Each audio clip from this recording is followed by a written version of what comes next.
परमेश्वर का धन्यवाद हो, प्रभु की महिमा हो इस सुंदर समय के लिए।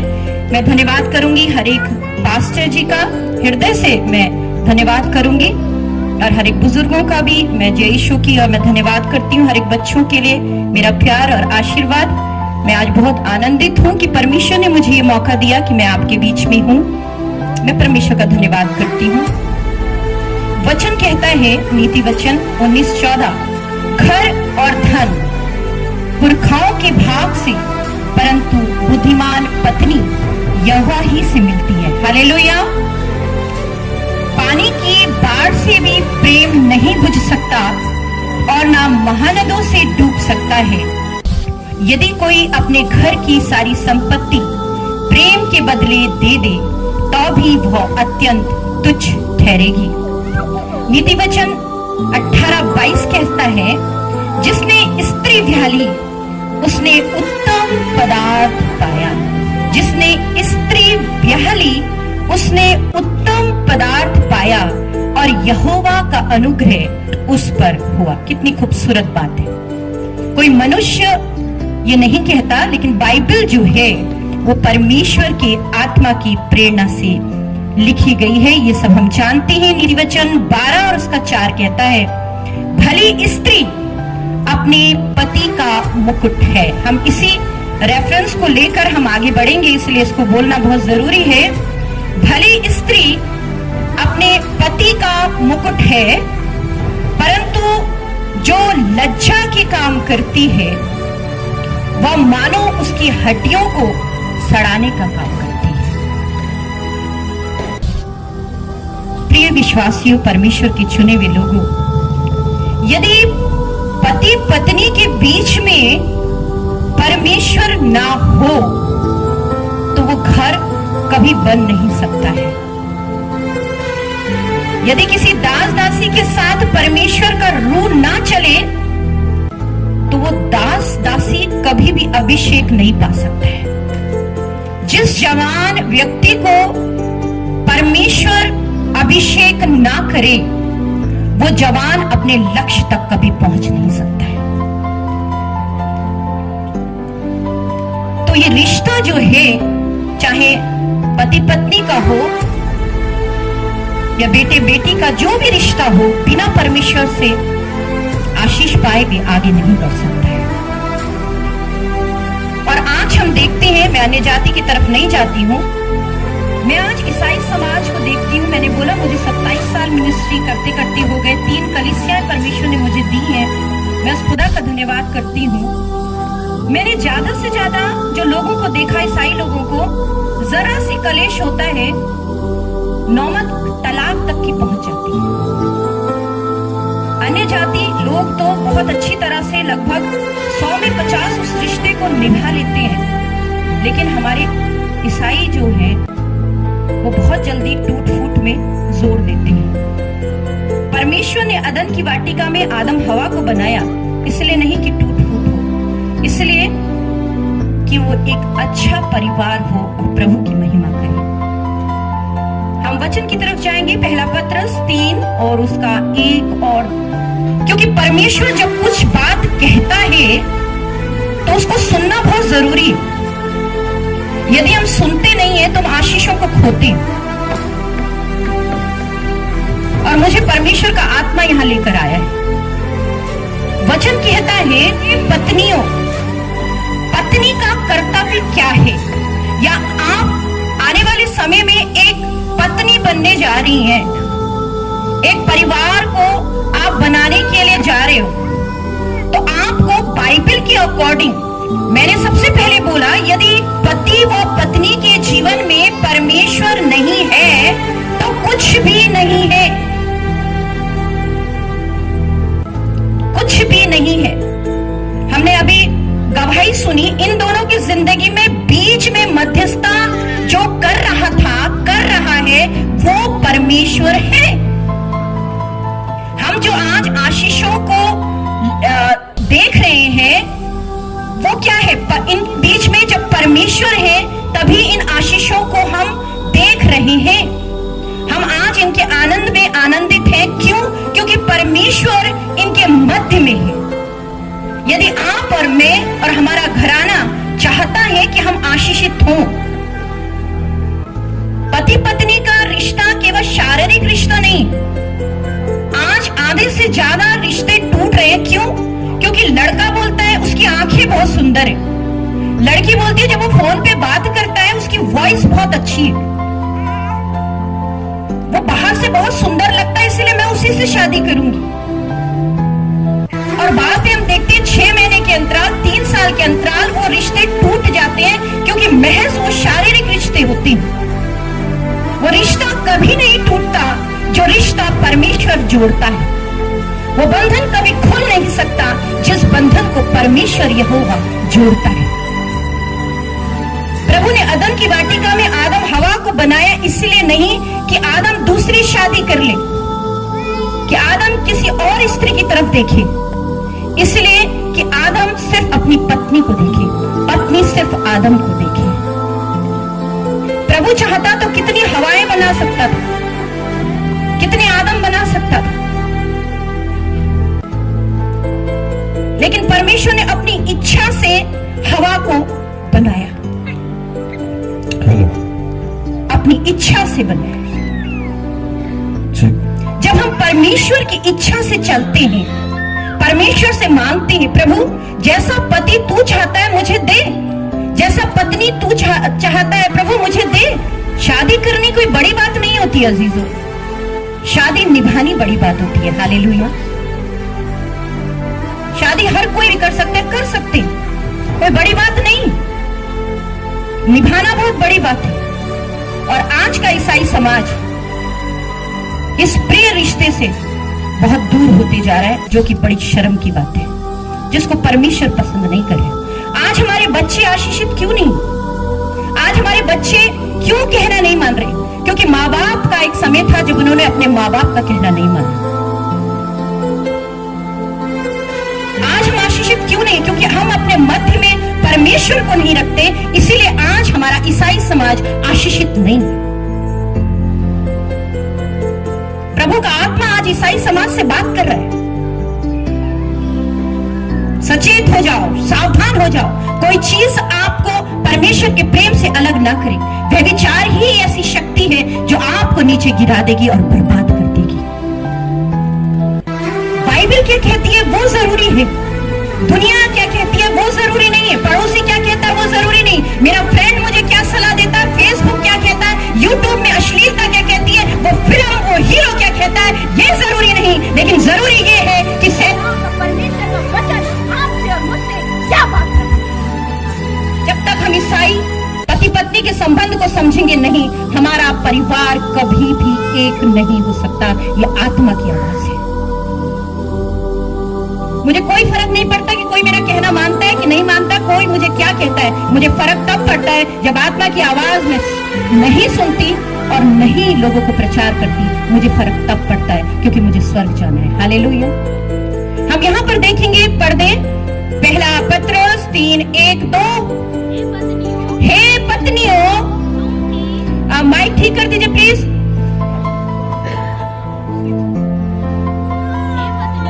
हे पत्नियों, तुम भी अपने पति के अधीन। हे पत्नियों, पत्नियां सुन ले, कितनी कितनी पत्नियां हाथ उठाएंगे, प्रभु की दासी को हाथ दिखाएंगे, पत्नियां कितनी है हाथ उठाएंगे। आवाज सुन ले, अपने बच्चों को ये शिक्षाएं दे दे, अपने पड़ोसी को ये शिक्षा दे दे कि बाइबल क्या कहती है, कि बाइबल क्या कहती है। ये जरूरी है कि बाइबल क्या कहती है, ये पढ़ना जरूरी है कि खुदावंद का वचन क्या कहता है। हे पत्नियों, पति के अधीन रहना है, चाहे आप नर्स हैं, चाहे आप कलेक्टर हैं, चाहे आप टीचर हैं, चाहे आप लाखों कमाती हैं। ध्यान देना,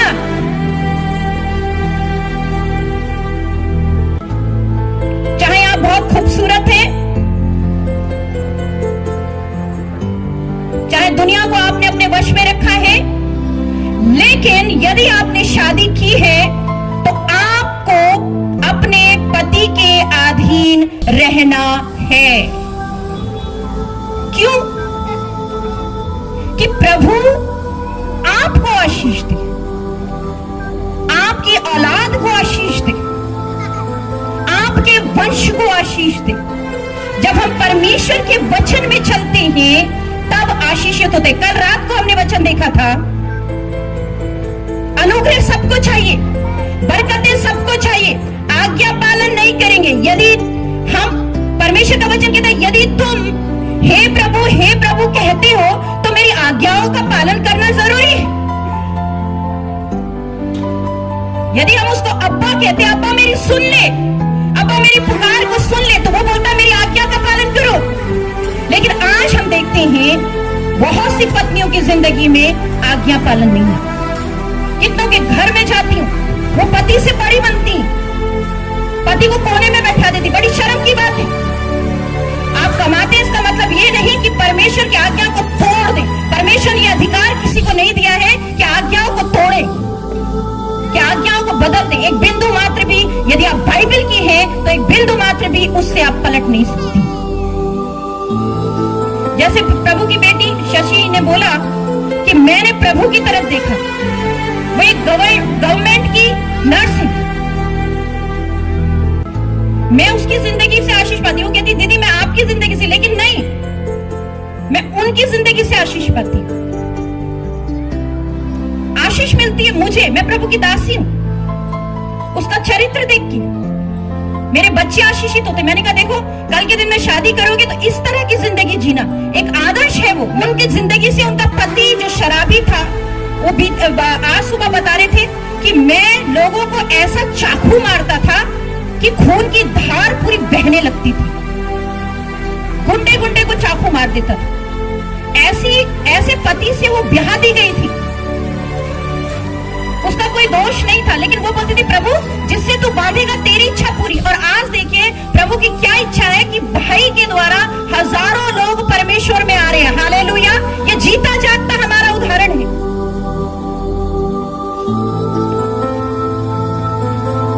जब हम परमेश्वर की इच्छा पर चलते हैं, हमारा परिवार आशीषित होता है। परिवार आशीषित होता है तो समाज आशीषित होता है। आज कोरद्वार इस फैमिली से बहुत आशीषित है। हजारों दास इनको जानते और आशीष पाते हैं। कारण क्या है? बीच में मध्यस्थता परमेश्वर कर रहा है। हे पत्नियों, क्या करो? हे पत्नियों, तुम भी अपने पति के अधीन रहो। पति के अधीन रहना सीखो।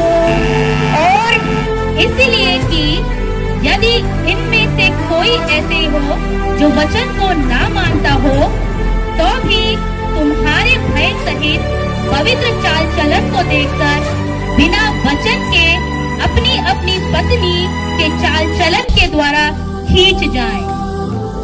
पत्नी के चाल चलन को देखकर चंद्र प्रकाश दी सुधरे हैं, उदाहरण है। बाइबल झूठ नहीं बोलती। परमेश्वर मनुष्य नहीं कि झूठ बोले, ना वो आदमी है कि अपनी इच्छा बदले। कितना खूबसूरत ये वचन। वो मनुष्य नहीं है कि वो झूठ बोलता फिरे, वो परमेश्वर है। आगे हम रेफरेंस देखेंगे, निकाल लेंगे। इफिसियों 5:22। हे पत्नियों, अपने अपने पति के ऐसे अधीन रहो जैसे प्रभु के। अपने अपने पति के ऐसे अधीन रहो। देखिए, ऐसे अधीन रहो, मैं नहीं बोल रही हूं। जैसे किसके? जैसे किसके? प्रभु के। जैसे किसके? प्रभु के। प्रभु के। आज हमारे लड़के शराबी, जुआरी में चरसिए, ना पढ़ने वाले लोग, निकम्मे लड़के बच्चे क्यों निकल रहे हैं? कारण यही है, परमेश्वर की आज्ञा तोड़ मरोड़ के बात करते हैं। जिस घर का मुखिया पिता होता है और अनुशासित होता है, वो घर बहुत अच्छी तरह से चलता है। क्योंकि जब आदम हवा ने पाप किया तो सबसे पहला फल तो हवा ने खाया था। पुकारा किसको? आदम, आदम तू कहाँ है? ये नहीं बोला हवा, हवा तू कहाँ है। हवा ने खाया था, हवा को पकड़ना था, लेकिन पकड़ा यहां पर आदम को।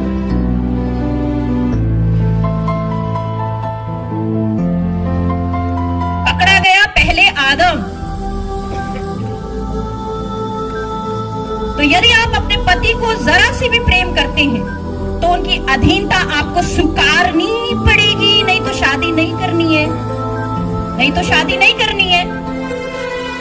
क्या वचन कह रहा है? क्या पढ़ो बच्चे? हे पत्नियों, हाँ जी, अपने अपने पति के ऐसे अधीन रहो जैसे प्रभु के। जैसे प्रभु के। कितना कठिन है ना। प्रभु का जैसे आदर करते हैं वैसे पति का आदर करना है। जैसे प्रभु के भक्त होते हैं ना वैसे अपने पति के भक्त होने, मतलब इतना प्रेम करना है, जी जान से प्रेम करना है। और क्योंकि पति पत्नी का सिर है, जैसे कि मसीह कलीसिया का सिर है। जैसे मसीह कलीसिया का सिर है वैसे पति है तेरा सिर। यदि तू गलत चाल चलती है तो तू घर के अंदर है, बाहर तो तेरे पति की बेइज्जती होगी, उसका सिर झुकेगा। तो सावधान पत्नियों कि कैसी चाल आप चलते हो। अब बारी आती है पत्नी फिर क्या करे? क्या करे परमेश्वर? मैं क्या करूं? तू क्या कहता है कि मैं करूं? ये जरूरी है पूछना कि परमेश्वर क्या कहता है। ये जरूरी है कि परमेश्वर हमारा कर्ता क्या कहता है, वो कुम्हार क्या कहता है जिसने हमें रचा है। ये जरूरी है, जिसने हमें सांस दी है उससे पूछना कि परमेश्वर तू क्या चाहता है।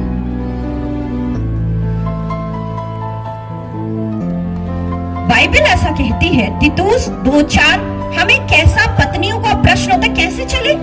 ये तो बहुत दुखी करता है, ये तो बहुत परेशान करता है, ये तो मेरी बहुत बेइज्जती करता है, ये तो मेरे साथ बुरा सलूक करता है, ये तो मुझे मारता पीटता है। परमेश्वर मैं कैसी चाल चलूं? बाइबल आपको उत्तर देती है आप कैसी चाल चले। तीतुस 2:4 पढ़ दीजिए। ताकि वे जवान स्त्रियों को चेतावनी देती रहे कि अपने पतियों और बच्चों से प्रीति रखे। अभी जब स्त्री ढंग की नहीं होगी तो उसकी जवान लड़की कैसे पवित्र बनेगी? यदि वो पवित्र नहीं बन रही है, खुदा के खौफ में नहीं है, शादी उसकी हो जाती है, वो अपनी जिंदगी में डिस्टर्ब रहती है, वो फिर मायके में आती है, मायके में डिस्टर्ब माँ बाप होते हैं, फिर जिंदगी स्पॉइल होने लगती है, फिर कलेश में जिंदगी निपटती है, फिर समाज में उनकी बेइज्जती शुरू होती है। कारण क्या है? थोड़ा सा कारण है कि वो स्त्री अपने घराने के लिए आदर्श नहीं है। एक सीढ़ी में ढंग से नहीं चढ़ेंगे तो आगे सीढ़ी कैसे चढ़ोगे?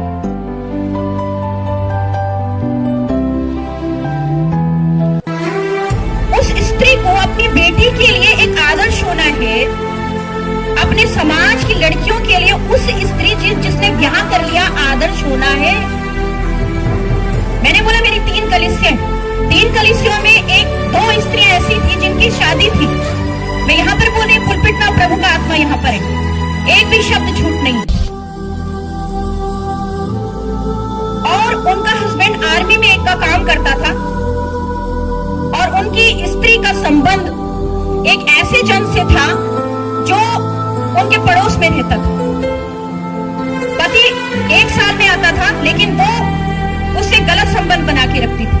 जब पति को ये बात पता चली, उन्होंने मुझसे कहा दीदी ये आपकी कलीसिया में आती है, आप उसको किस तरह की शिक्षा दे रही है मुझे मालूम नहीं है, लेकिन मैं आपको जानता हूं सही दे रहे हो, लेकिन ये सुधर नहीं रही।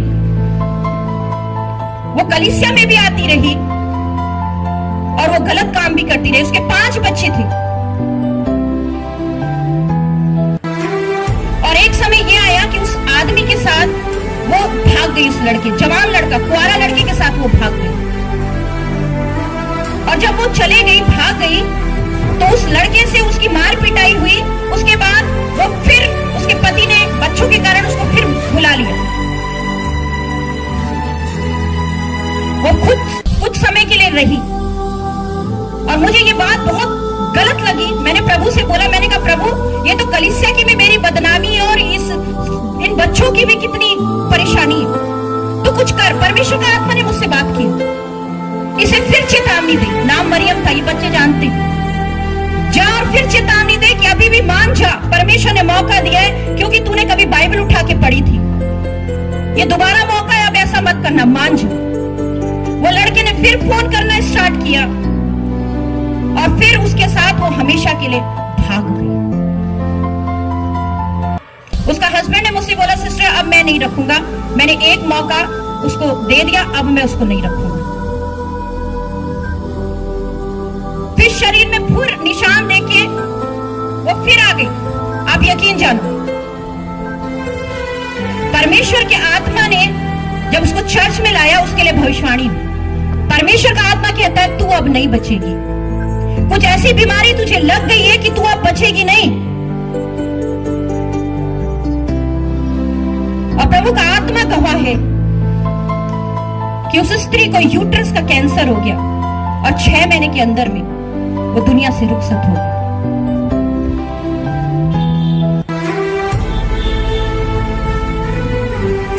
गंदगी करते हो तो ऐसी गंदगी करो कि लोग बोले बहुत पापी इंसान है, डकैत है।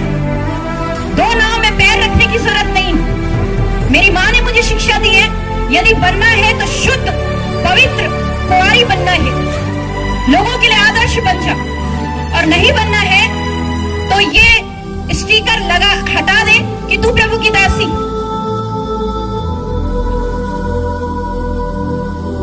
वो चेतावनी मैंने प्रभु की चेतावनी करके अपनी जिंदगी में लिया है। किसी से मत डरो, परमेश्वर से डरो जो शरीर आत्मा प्राण सबका करता है। हम कैसे जिए प्रभु, मैं बहुत परेशान हो गई। हमने अभी गवाही सुनी, बहुत खूबसूरत जीती जागती गवाही सुनी। प्रेम प्रेम और प्रेम और प्रेम तेरे पति को बदल देगा। परमेश्वर से प्रेम, अपने पति से प्रेम। प्रभु सहने की ताकत देता है। 40 साल तक कादेश के जंगलों में घूमे, परमेश्वर ने सामर्थ्य दी। परीक्षा भी लेता रहा, वही काटता है, वही मारता है, वही चंगा करता है, वही घाव देता है, वही भरता है।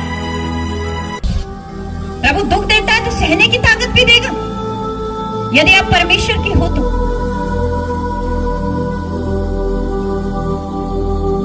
आपके पति को सिर्फ परमेश्वर का प्रेम बदल सकता है।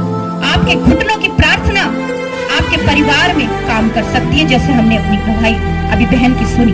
दूसरी बात हम देखेंगे, पहला प्रेम है, दूसरा है पहला पत्रस 3 और उसका 1-2।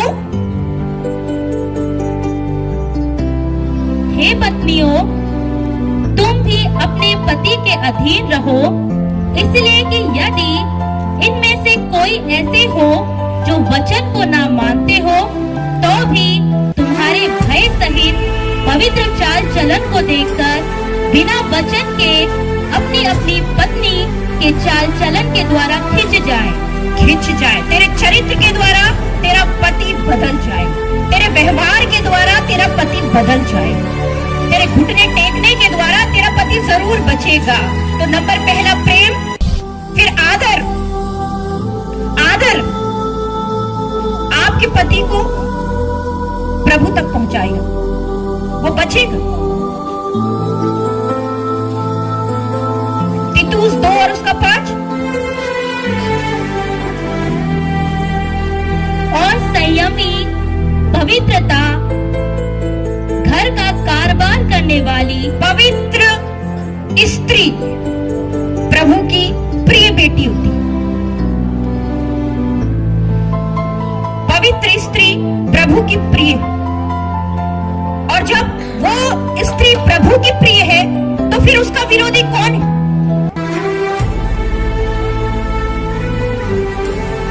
यदि परमेश्वर ने आपके सिर पर, उस बेटी के सिर पर हाथ रख दिया कि मैं तुझे आशीष दूंगा, तू सह, मैं तुझे बढ़ाऊंगा, तेरे परिवार को आशीष दूंगा, तेरे घराने को आशीष दूंगा, तो फिर हमारी आशीषों को कौन ले सकता है? ऐसी स्त्री चाहिए जिसका संबंध परमेश्वर से बना हो, वो आशीष परमेश्वर से लेना जानती है। तीतुस 2 और उसका 4। ताकि बेजवान स्त्रियों को चेतावनी देती रहे कि अपने पतियों और बच्चों से प्रीति रखें। प्रभु का धन्यवाद। बच्चों को भी ऐसी शिक्षाएं पत्नी दे, बच्चों को भी परमेश्वर का वचन पत्नियां बताए, ताकि आपके साथ आप अकेले ना हो, आपका छोटा बच्चा ही क्यों ना हो, वो प्रार्थना करे, प्रभु मेरे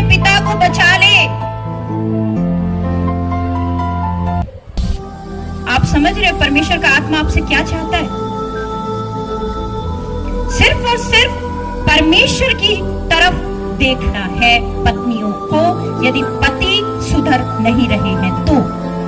हम सिर्फ पत्नियों के लिए परमेश्वर का वचन नहीं कह रहे, पति के लिए भी कह रहे हैं। निकालेंगे पहला पत्रस 3:7, पहला पत्रस 3:7। वैसे ही हे पतियों, तुम भी बुद्धिमानी से पत्नियों के साथ जीवन निर्वाह करो। कितने पति हैं जी यहाँ पर? हस्बैंड कितने हैं? हाथ खड़ा करो, ध्यान से सुनो। प्रभु का वचन क्या कहता है? आत्मा आपसे क्या बात करता है? आपकी जिंदगी में शांति नहीं है बहुत से पतियों की, परमेश्वर का आत्मा मुझसे बात करता है, आप बेचैन हैं। कारण क्या है? कारण जो बाइबल बताती है उनमें से कारण है, पढ़ दीजिए बच्चे। वैसे ही हे पतियों, पतियों सुन लो ध्यान से। हे पतियों, तुम भी बुद्धिमानी से काम नहीं करोगे तो इज्जत कौन करेगा? बुद्धिमानी से बिजनेस नहीं करोगे तो घर में चूल्हा कैसे चलेगा? बुद्धि नहीं है पतियों में तो परमेश्वर से मांगे, प्रभु हमें बुद्धि दे, प्रभु मेरी सहायता कर कि मैं बुद्धिमान बनूं, मैं अपने परिवार को चलाने वाला बन जाऊं। परमेश्वर से बुद्धि मांगनी है। और स्त्री को निर्बल पात्र जानकर, पतियों ध्यान देना, स्त्री को निर्बल पात्र कि अरे तेरे मायके वाले क्या है, तेरे मायके वाले तो ये है, तेरा पिता तो ये है, तेरा ये तो ये है, वो भी तो अपने ऊपर श्राप डाला है, ये सब बातें कह के। निर्बल पात्र जानकर, निर्बल पात्र नहीं समझना है। निर्बल वो इसलिए नहीं है कि परमेश्वर ने उसे बनाया है, वो निर्बल पात्र कैसे है? परमेश्वर ने उसे मिट्टी से बनाया, जिसे परमेश्वर बनाए फिर वो निर्बल कैसे है? यदि आप किसी पत्नी को निर्बल कह रहे हो, नालायक कह रहे हो, निकम्मे कह रहे हो, तो आप उसकी कर्ता की निंदा कर रहे हो। आप तो डायरेक्ट परमेश्वर से लड़ रहे हो, उससे थोड़ी ना लड़ रहे हो। सावधान। यदि आप चाहते हैं कि आपका सिर ऊंचा हो, आपका माथा चमके, परमेश्वर हाथ आपके ऊपर रखे, आप आशीषित हो, और जब आप इस दुनिया से रुखसत करें, क्योंकि जाना सभी ने, कल मैं यही प्रचार करी थी, अय्यूब को परमेश्वर ने दुगनी आशीष दी। क्या अय्यूब आज जिंदा है? नहीं, वो गया। लाजर को परमेश्वर ने जिंदा किया, क्या आज तक लाजर है? नहीं, वो गया। चंगाई आज है, कल हो सकता है दूसरी बात हमारी जिंदगी में घटे, लेकिन हमें तो जाना स्वर्ग है। जब स्वर्ग हमें जाना है और अलग अलग हमें जाना है कि लोग हमारे मरने के बाद बोले हमारा पापा बहुत अच्छा था, हमारी माँ तो बहुत आदर्श वाली माँ थी, ये सोच के कि मेरे दादा, मेरी दादी, मेरी नानी, मेरे नाना बहुत आशीषित थे, तो हमें अभी से प्रभु के सम्मुख घुटने टेकने होंगे। प्रभु से कहना होगा, प्रभु मुझ पति को, मुझ मूर्ख को बुद्धिमान बना दे कि मैं अपने परिवार की अच्छी तरह से रक्षा कर सकूं, जो तू बोले वो मैं इनको सिखाऊं। और स्त्री को निर्बल पात्र जानकर उसका आदर करो। आदर करो, आदर नहीं करोगे, करके देखना, स्त्री एकदम पिघल जाती है, चाहे वो व्यभिचारी भी हो, कहीं पर उसने कोई गलत काम भी किया हो, यदि आप उसका आदर करोगे 4 आदमियों में, वो आपको क्षमा कर देगी। प्रभु ने उसको ऐसा ही बनाया है, वो बनी इसलिए। आदर नहीं दोगे, 4 आदमियों में बेइज्जती करोगे, तो पहले तो जो बेइज्जती करता है उसी की बेइज्जती है, जिसकी हो रही है बेचारे उसकी तो बाद में सेकंड नंबर पे, जो कर रहा है उसकी बेइज्जती है। सबसे गंभीर समस्या यह है कि पति पत्नी आपस में बैठकर बात नहीं करते, वो बात तीसरे जने को जाके बताते, वो तीसरा सिर्फ परमेश्वर होना चाहिए? लोग सुनते कुछ है और कहते कुछ है, इसलिए परिवार को आधा तोड़ने वाले तो समाज के लोग भी हो जाते हैं। इसलिए पतियों सावधान, पत्नियों को निर्बल पात्र नहीं समझना है, उनका आदर करना है, हर जगह उनकी तारीफ करनी है। तारीफ यदि अच्छा खाना बनाती है, 10 लोगों में तारीफ करेंगे तो वो आपके लिए अच्छा खाना बनाना शुरू कर देंगे। यदि आप उनको झूठ में भी बोलेंगे कि मेरी स्त्री बहुत कम बोलती है, पता, और जब वो बोलती बहुत है, और आप 4 आदमी में बोलोगे मेरी स्त्री बहुत कम बोलती है, आप देखना उनको, वो कम बोलना शुरू कर देंगे। परमेश्वर ने उनको ऐसा ही बनाया है, जैसा आप चलोगे वो चलेंगी, क्योंकि परमेश्वर ने आपके बाद उसको बनाया। यदि आप बोलोगे प्रभु ये मेरे पीछे ही हो, मेरे सर पे न चढ़े, तो नहीं चढ़ेंगे, क्योंकि आप प्रभु से मांग रहे हो। आप समझ रहे हो? जिस घर का मुखिया, जिस घर की मध्यस्थता, जिस पति पत्नी के बीच में परमेश्वर आके खड़ा हो जाता है, वो घर कभी टूटता, समाज में इज्जत के वो लायक होता है, और समाज को इज्जत करनी पड़ेगी। परमेश्वर ने मुझे इज्जत दी है तो आपको मेरी इज्जत करनी पड़ेगी, क्योंकि मैं परमेश्वर के अधीन हूं। आज कलीसिया मेरे अधीन है, क्योंकि मैं कलीसिया के अधीन नहीं हूं, मैं परमेश्वर के अधीन हूं। जब पति पत्नी परमेश्वर के अधीन हो जाएंगे तो आपके बच्चे क्यों करना आपके अधीन होंगे। आज माँ बाप परमेश्वर के अधीन नहीं है, आज माँ बाप परमेश्वर के अधीन नहीं है, इसीलिए हमारी औलादें हमारे अधीन नहीं। आज 3 कलीसिया परमेश्वर के आत्मा ने मुझे दिए, मुझसे कांपती है जब मैं पुलपिट में होती, मुझसे बात करने में घबराती है, क्योंकि मैंने मांगा है परमेश्वर मैं तेरे अधीन हूं, तो कलीसिया मेरे अधीन होनी जरूरी है। यदि जो हस्बैंड परमेश्वर के अधीन है तो ऐसा हो नहीं सकता कि उसकी पत्नी और उसके बच्चे उसके अधीन ना हो। परमेश्वर आप सबको बहुतायत से आशीष दे, अपनी महिमा के लिए आपको इस्तेमाल करे।